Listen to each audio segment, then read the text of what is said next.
लोकसभा चुनाव 2024 के नतीजे 4 जून को आने हैं, लेकिन इससे पहले ही बीजेपी का खाता खुल गया है। बीजेपी ने एक सीट जीत ली है क्योंकि वोटिंग से पहले ही इस सीट पर बीजेपी उम्मीदवार निर्विरोध चुन लिए गए हैं। दरअसल यहां बात हो रही है गुजरात की सूरत लोकसभा सीट की, जिसे बीजेपी ने बिना चुनाव लड़े ही जीत लिया है। सूरत लोकसभा सीट से जीत दर्ज करने वाले बीजेपी के उम्मीदवार हैं मुकेश दलाल।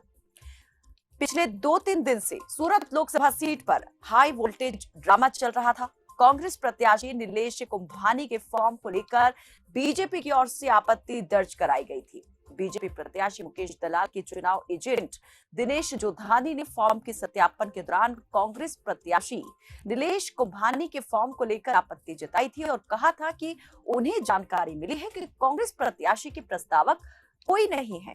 इस पर बीते रोज सुनवाई हुई और कांग्रेस उम्मीदवार के फॉर्म पर प्रस्तावक के तौर पर हस्ताक्षर करने वाले जगदीश सावलिया, रमेश पोलारा और ध्रुवी धमेलिया चुनाव अधिकारी के सामने पेश हुए और कहा कि उन्होंने फॉर्म पर हस्ताक्षर ही नहीं किए हैं और एक हलफनामा भी दाखिल किया, जिसके बाद चुनाव अधिकारी ने कांग्रेस उम्मीदवार का पर्चा रद्द कर दिया।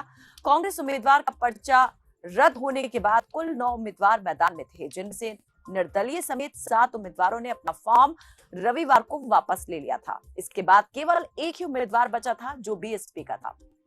सोमवार को फॉर्म वापसी लेने की प्रक्रिया के दौरान बसपा प्रत्याशी प्यारे लाल ने भी अपना फॉर्म वापस ले लिया, जिसके बाद इस सीट पर बीजेपी प्रत्याशी को निर्विरोध विजयी घोषित कर दिया गया। इसके साथ ही लोकसभा चुनाव 2024 में सूरत देश की पहली निर्विरोध सीट बन गई है। सूरत लोकसभा सीट से निर्विरोध जीत दर्ज करने वाले मुकेश दलाल बीजेपी के महासचिव हैं। मोट वर्णिक समुदाय से आने वाले मुकेश दलाल बीजेपी प्रदेश अध्यक्ष सीआर पाटिल के विश्वस्त माने जाते हैं। वर्तमान में एसडीसीए समिति के सदस्य हैं। सूरत नगर निगम के पूर्व स्थायी समिति अध्यक्ष भी रह चुके हैं। इससे पहले दलाल बीजेपी युवा मोर्चा में प्रदेश स्तर पर काम कर चुके हैं। दलाल एसएमसी में 3 बार पार्षद, 5 बार स्थायी समिति के अध्यक्ष रहे हैं और सूरत पीपल्स कोऑपरेटिव बैंक लिमिटेड के पूर्व अध्यक्ष भी रह चुके हैं। उन्होंने कॉमर्स में स्नातक और एलएलबी, एमबीए फाइनेंस की पढ़ाई की है। दलाल 1981 से बीजेपी से जुड़े थे। तो गुजरात की सूरत लोकसभा सीट पर 7 मई को मतदान होना था। हालांकि चुनाव से 2 सप्ताह पहले ही सूरत सीट पर बीजेपी का प्रत्याशी निर्विरोध चुन लिया गया है। वोटिंग से 2 सप्ताह पहले ही आए नतीजे को लेकर अब कांग्रेस ने सवाल उठाए हैं। राहुल गांधी ने कहा कि तानाशाह की असली सूरत एक बार फिर देश के सामने है। कांग्रेस नेता राहुल गांधी ने एक्स पर लिखा, तानाशाह की असली सूरत एक बार फिर देश के सामने है। जनता से अपना नेता चुनने का अधिकार छीन लेना बाबा साहेब अम्बेडकर के संविधान को खत्म करने की तरफ बढ़ाया एक और कदम है।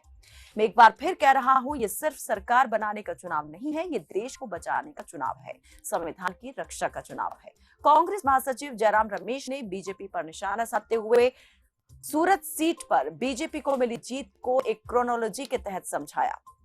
उन्होंने कहा कि लोकतंत्र खतरे में है, आप क्रोनोलॉजी समझिए। सूरत जिला चुनाव अधिकारी ने सूरत लोकसभा से कांग्रेस प्रत्याशी नीलेश कुंभानी का नामांकन रद्द किया। कारण 3 प्रस्तावकों के हस्ताक्षर के सत्यापन में खामी बताया गया। कुछ इसी तरह का कारण बताकर अधिकारियों ने सूरत से कांग्रेस के वैकल्पिक उम्मीदवार सुरेश पडसाला के नामांकन को भी खारिज कर दिया। जयराम रमेश ने आगे कहा कि बीजेपी प्रत्याशी मुकेश दलाल को छोड़कर बाकी सभी उम्मीदवारों ने अपना नामांकन वापस ले लिया और 7 मई 2024 को मतदान से करीबन 2 सप्ताह पहले ही 22 अप्रैल 2024 को सूरत लोकसभा सीट से बीजेपी के उम्मीदवार को निर्विरोध जिता दिया गया। प्रधानमंत्री मोदी के अन्याय काल में एमएसएमई मालिकों और व्यवसायियों की परेशानी और गुस्से को देखते हुए बीजेपी इतनी डरी हुई है कि वो सूरत लोकसभा के मैच को फिक्स करने का प्रयास कर रही है। जयराम रमेश ने कहा कि इस सीट को बीजेपी 1984 के लोकसभा चुनाव के बाद से लगातार जीतती आ रही है। हमारे चुनाव, हमारा लोकतंत्र, बाबा साहेब अम्बेडकर का संविधान, सब कुछ भयंकर खतरे में है। मैं दोहरा रहा हूं कि ये हमारे जीवन काल का सबसे महत्वपूर्ण चुनाव है। तो ये पहली बार नहीं है कि जब कोई उम्मीदवार इस तरह चुनाव में निर्विरोध चुना गया हो।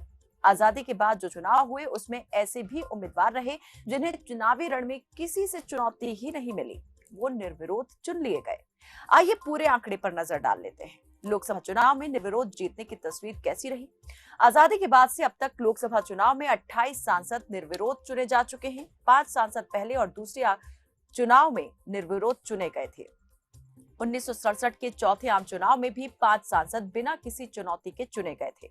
अब तक सबसे ज्यादा 4 सांसद जम्मू कश्मीर से निर्विरोध चुने गए हैं। यूपी, तमिलनाडु, असम समेत 7 राज्यों में 2-2 सांसद निर्विरोध चुने गए हैं और 2 ही सीटें सिक्किम और श्रीनगर ऐसी सीटें हैं जहां एक से ज्यादा बार निर्विरोध चुनाव हुआ।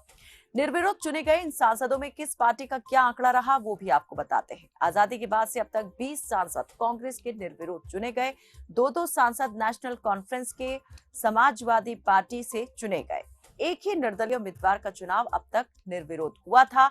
वहीं बीजेपी का कोई भी सांसद अब तक निर्विरोध नहीं चुना जा सका था, लेकिन अब सूरत लोकसभा सीट से हुए बीजेपी प्रत्याशी के निर्विरोध चुनाव ने इस लिस्ट में बीजेपी का नाम भी जोड़ दिया है। हालांकि कांग्रेस कैंडिडेट नीलेश कुंभानी ने नामांकन रद्द होने के बाद हाईकोर्ट का रुख किया है। देखना दिलचस्प होगा कि इस मामले में कोर्ट का रुख क्या रहता है। फिलहाल बीजेपी प्रत्याशी मुकेश दलाल को सूरत लोकसभा सीट से निर्विरोध विजयी घोषित कर दिया गया है।